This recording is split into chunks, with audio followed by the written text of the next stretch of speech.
I want to ask you something. How many of you remember your kindergarten years? Like kindergarten, first grade, second grade? Okay. One of the craziest things about these ages, and I work with these ages in community kids. We have Sarah, who is a teacher professionally. She has a kindergarten class, and I don't know how many of you are teachers. But one of the craziest things that you live, or one of the biggest challenges, if I say, in kindergarten and up, is finding friends. Because actually, when you are in preschool, it's like the kids fight, but the kids kind of love each other, and they forget that they fought, so they play again.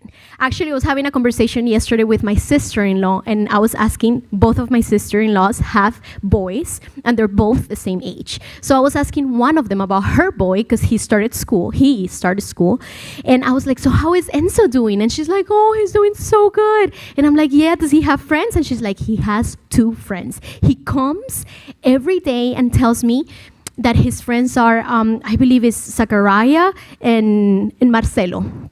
So it's Zachariah and Marcelo. And that he always comes, and sometimes he even plays, and he grabs his toys or even through a book, and he's like, look, Zachariah and Marcelo, like those are his friends.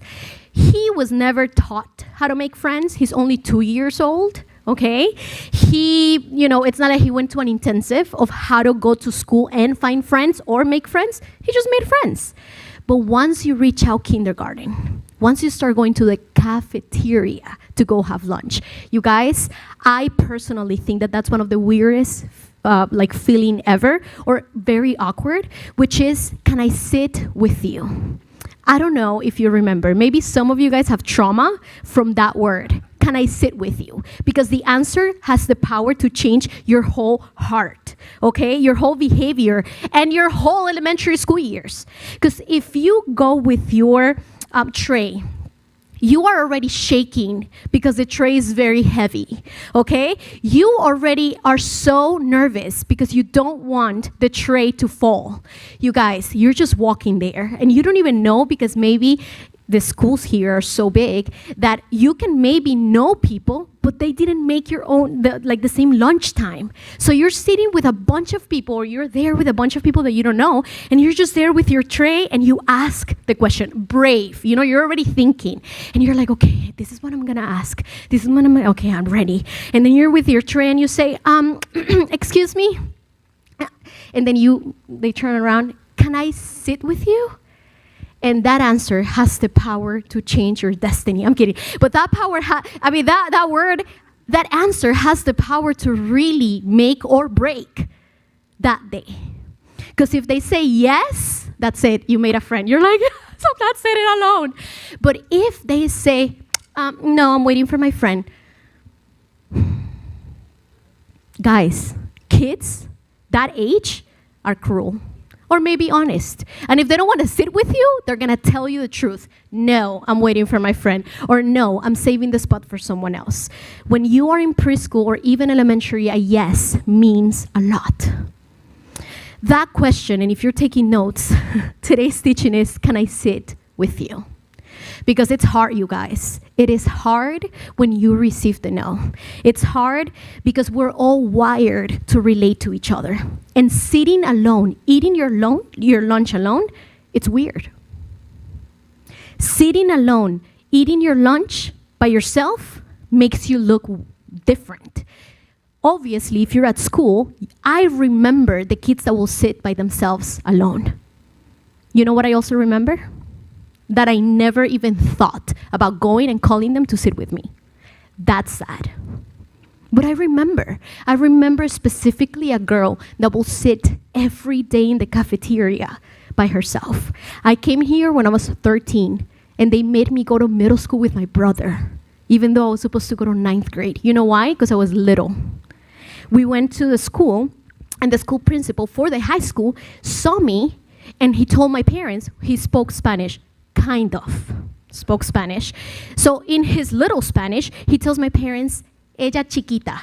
She's too little to go to high school. They will eat her alive. Let her do a year in middle school. You guys, I was in middle school with my brother. I mean, how crazy is that? And since then, I remember that girl in middle school sitting by herself. And maybe that was you. Maybe you were the one that was sitting by yourself. Maybe you were the one that asked the question, maybe not exactly the same, but maybe you asked the question, can I sit with you? And they said no. And the thing is that we are all wired to relate to each other. It is not normal just to be alone. But some of us, we choose to be alone. Why? Maybe because we feel bad, maybe because we haven't found friends, or maybe because we feel very shy. And unfortunately, when it comes to the practice of community, when it comes to the practice of fellowship, in this day and age, the biggest challenge is connectivity and chemistry. The biggest challenge when it comes to be in fellowship is connectivity and also chemistry. Why? Because connectivity is mistaken for community thanks to Instagram, to Facebook, to Snapchat, and other social medias, but it will never replace the face-to-face need of a dear friend. So we think that we have communion because we spoke to our friends through Snapchat. We think we have communion and we are in fellowship because she DM'd me and I DM her back. We DM each other's outfits. We're buddies. That will never be true community. For us, that we know that we have had the privilege, the honor of having community, you know that an Instagram post and a thumbs up doesn't mean a friend.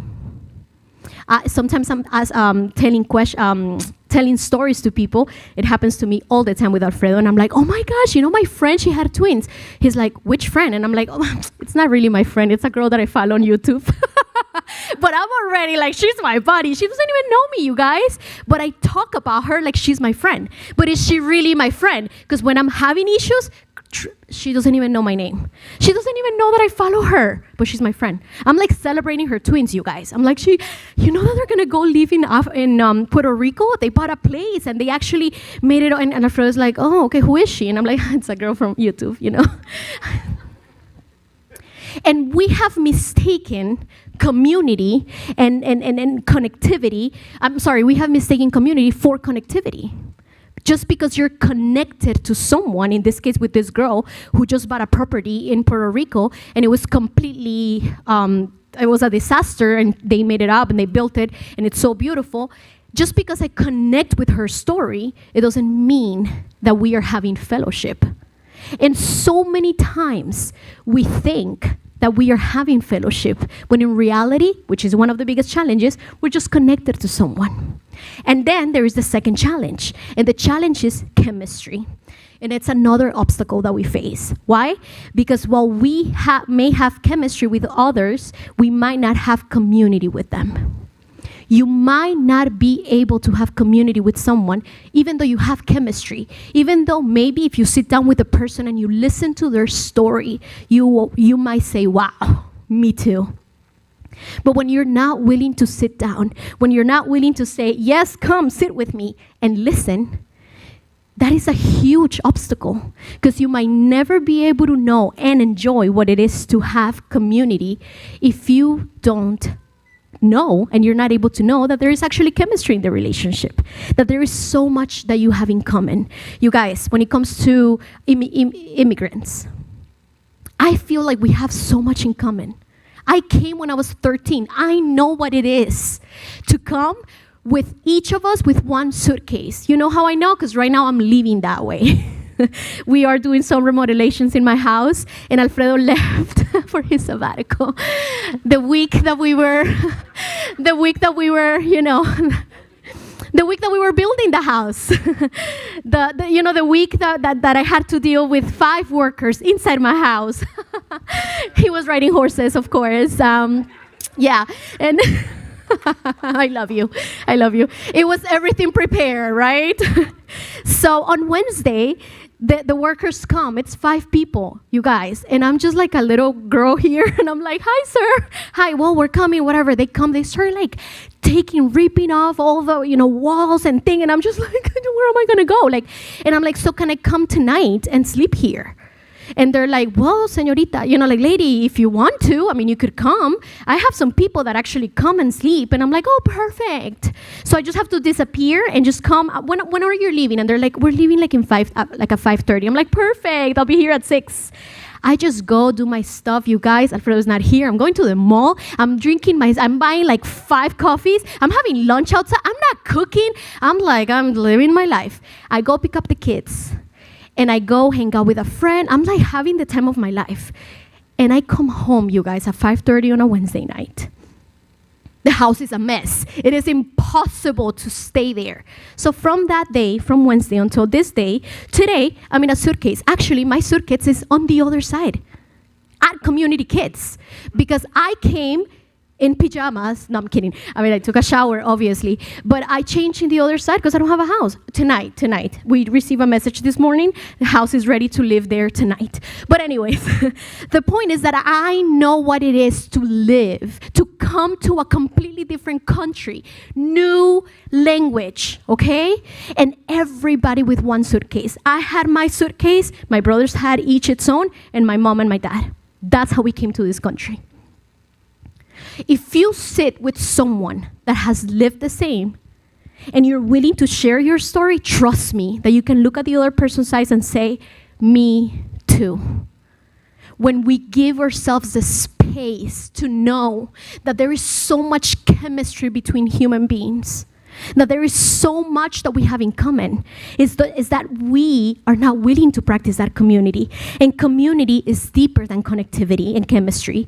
It is the commonality as followers of Jesus to live life together in exposure and in encouragement, to develop who we are in Christ.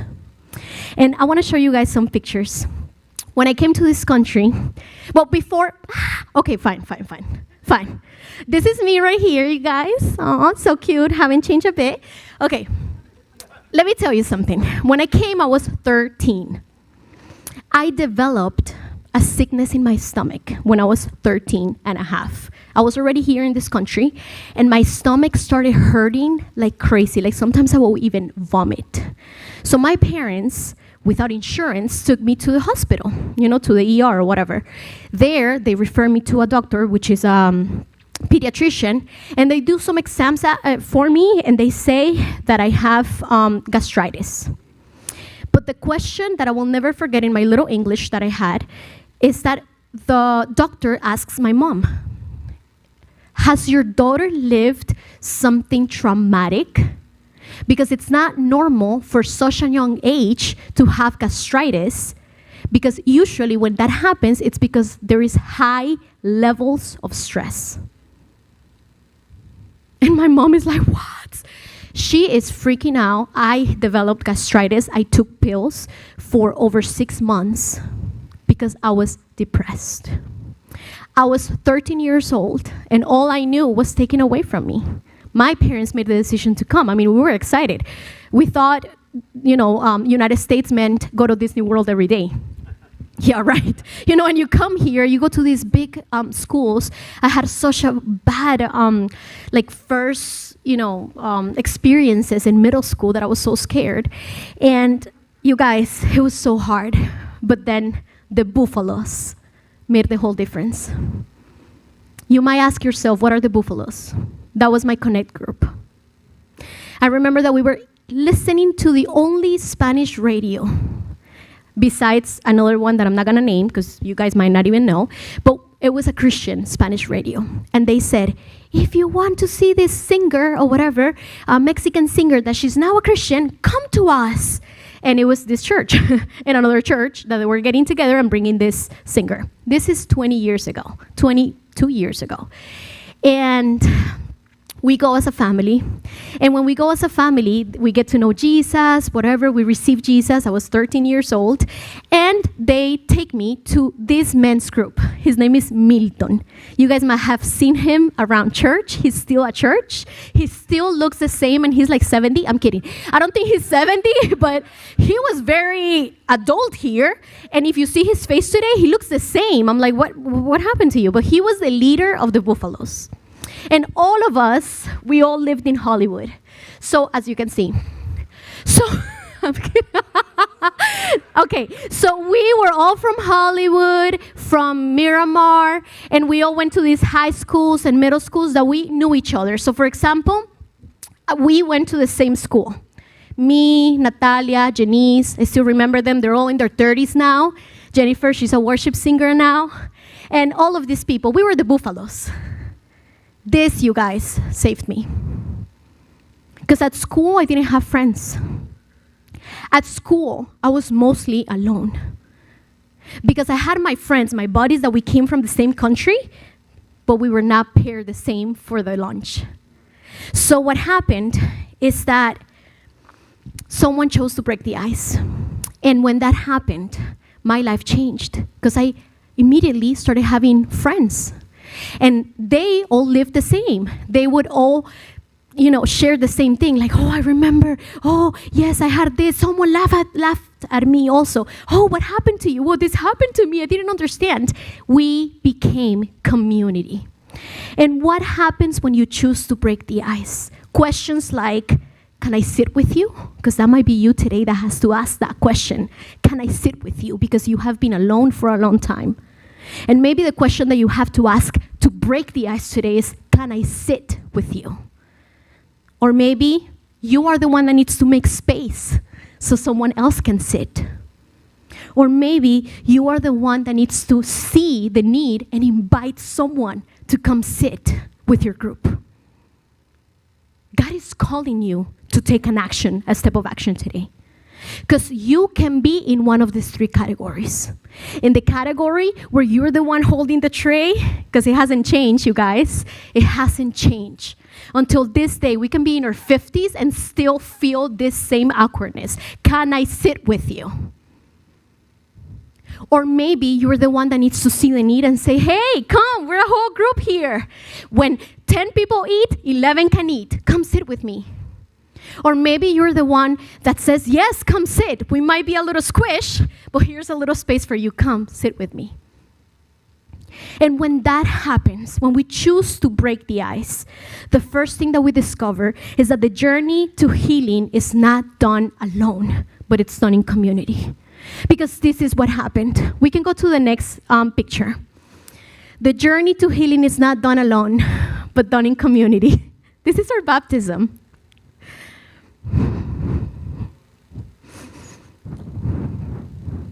That happened after I went to group for like 4 months with the Buffaloes, because we had animal names. We have come a long way, Alfredo. We have come a long way. Thank you so much. Because before the groups were named after animals. So I was a buffalo. This is Pastor David, believe it or not. This is me, my brothers, my dad, my mom, Pastor Kike, my youth pastor. Healing happens when we are in community. It happens because my gastritis was a consequence of stress. And when I started having friends, when I started to have a place where I could go sit, laugh, when people started noticing, how come you can't eat that? I remember that I had a friend who became one of my best friends until this day. She asked me this question because the group was at her house. And she asked me, how come you can't eat that? And I'm like, oh, it's that I have gastritis. In Spanish, obviously. And she's like, oh, wow, what is that? Oh, it's this, and that. You know what happened? The next time that I went to group, her mom had made me a completely different type of sandwich. Because healing, it's made through community. A second thing that we can discover is that the center point of following Jesus is not the pulpit. It's not about you grabbing the microphone or you being on the stage, but the body and blood of Jesus, where we come before God and each other to lay our souls bare before Him with vulnerability and accountability.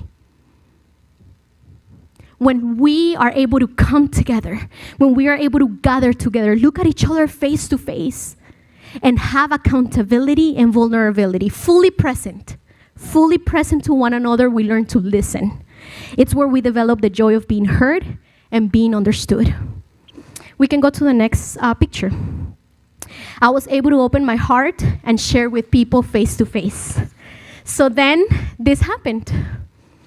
Because, our nights were themed as well. Youth in the 1990s. Oh my gosh, where am I? I'm actually not there because I'm taking the picture. But this is Milton, again, as you can see. This is my brother, Jonathan.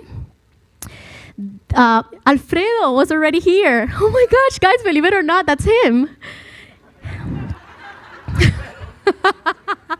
You guys, I have the coolest pictures ever. And it's so crazy because with most of them, I still talk to. I actually married the guy here. That's what happens with community, is that you start seeing each other face to face. And James 5:16 becomes a reality in life. You know what James 5:16 says?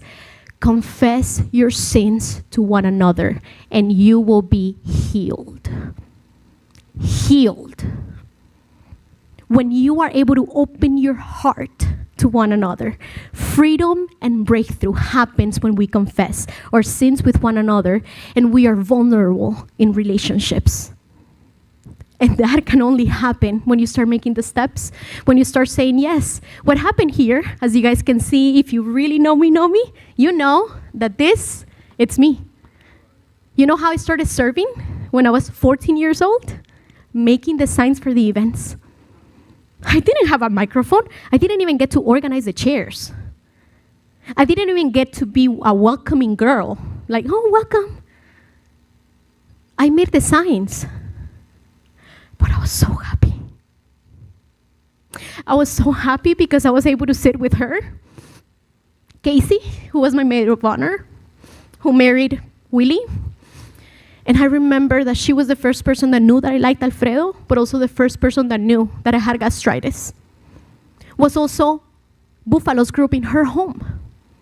And I remember that as she was one of the leaders, will sit with me as she was telling me what to write, and we will talk about life.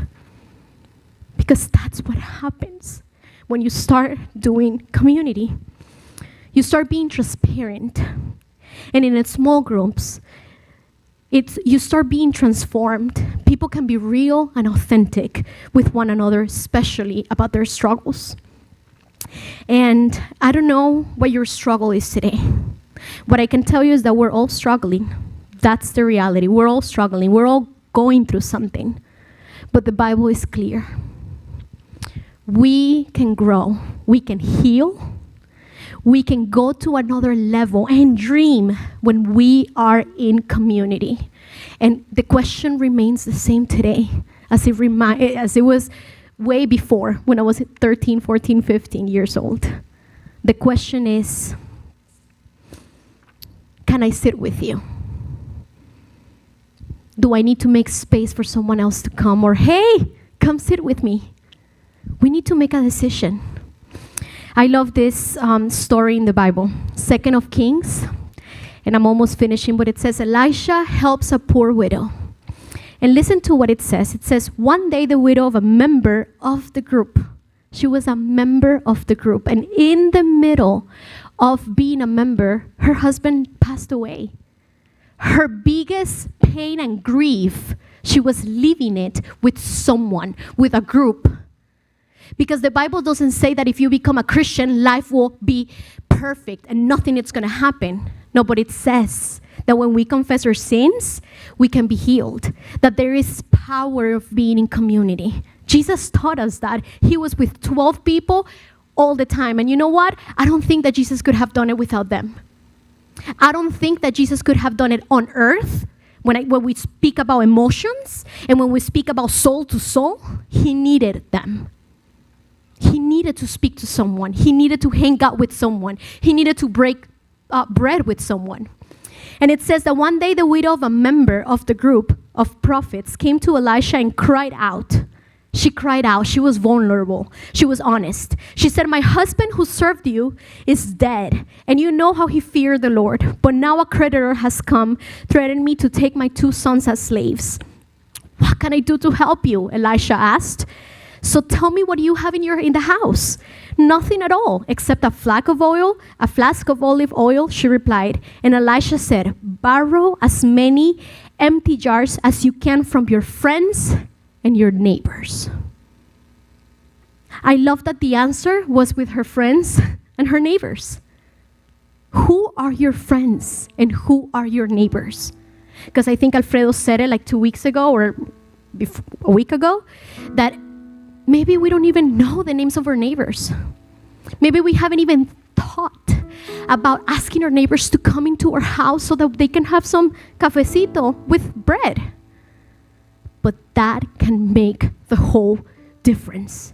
You might be sitting here saying, Stephany, I feel alone. I've been feeling alone for a long time, but maybe it's your chance to open up your heart. Steph, I don't have anything. Dude, if you have bread and cafe, you have everything. To be able to sit with someone and share life. Listen to what happened. It says, borrow as many empty jars as you can from your friends and neighbors, then go into your house with your sons and shut the door behind you. I love that he included her children. Do it with them too. Put them to do it. Serve it, because ministry and fellowship is not just for adults. My kids, I know that they are who they are because of the friends that they have. And with so many girls, if you guys see, go to my social media and you guys see my kids and the parties and the things that we do, it's all community. Is that we were struggling and we were measuring bellies 12 years ago. Is that we were praying when they told Marge that she needed to abort David because they couldn't find his heartbeat. And we were all praying like crazy on the phone. I remember she's screaming like, Steph, they're telling me I need to give up this pregnancy because they can't hear the heartbeat. And David is 9 years old on the other side. That's community and fellowship. Listen to this. So she did as she was told. Her sons kept bringing jars. Bring me another jar, she said to one of her sons. There aren't any more, he told her. And then the olive oil stopped flowing. When she told the man of God what had happened, he said to her, now sell the olive oil and pay your debts, and you and your sons can live on what is left over. Through friends and neighbors. You know what's the craziest thing? That their friends and neighbors also had empty jars, just like her. You will never know the struggle of your neighbor if you're not willing to sit with someone. You will never be able to bless someone if you're not willing to break the ice. If we're not willing to say yes. Learning to lament another's grief is an investment in your future sorrow. I think that those friends and neighbors were investing in their future sorrow because that lady, her husband passed away. I think that she felt how I felt on Wednesday when I didn't have a husband and I had 5 men coming into my house to change my whole house. I was like, where is the checkbook? But she was investing. Dallas Wheeler says, and with this I finish, if you decide you want to become a person of love in the ways of Jesus, don't start by trying to love somebody close to you. Start by trying to love somebody you don't know very well. A coworker on the other side of the office, a neighbor 1 street over. Because the closer we are to someone, the harder it is to love. We see through the illusion to who they really are. And they see through the illusion to who they really are. And I think God is calling us to do that today. To look to the sides. Oh, is that my coworker looks super cool? He always comes with a Starbucks cup. But they might have an empty jar as well. And I think that today, out of my heart, I just want to tell you that I don't even know, I keep on saying, but I don't even know, 1999, you do the math. Since 1999. Oh, 22, thank you, Marvin. Not only he plays the keys and sings, he does math really fast. Love you. And has the cutest baby. Is that it works. Is that it works.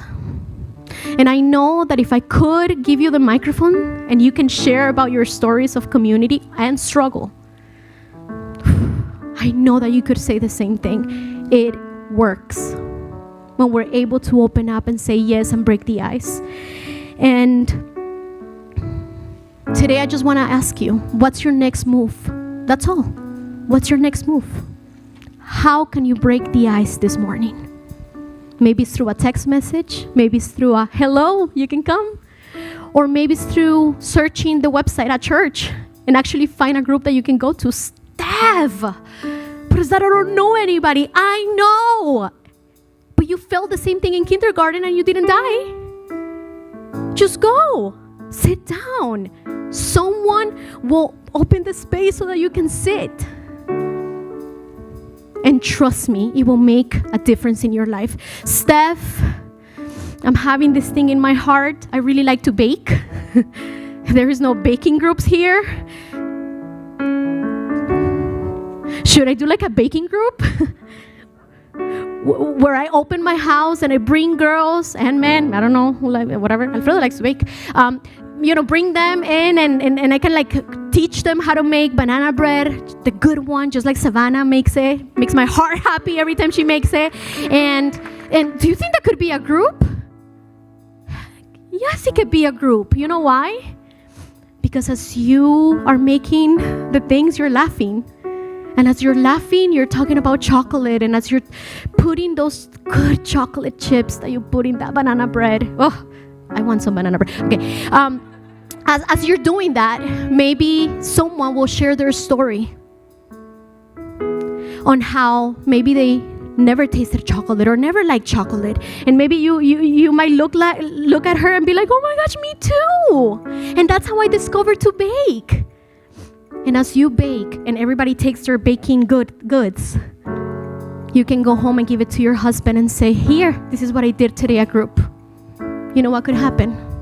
That your husband might say, wow, is there space for me? Can I sit with you? Because that's how fellowship and transformation happens.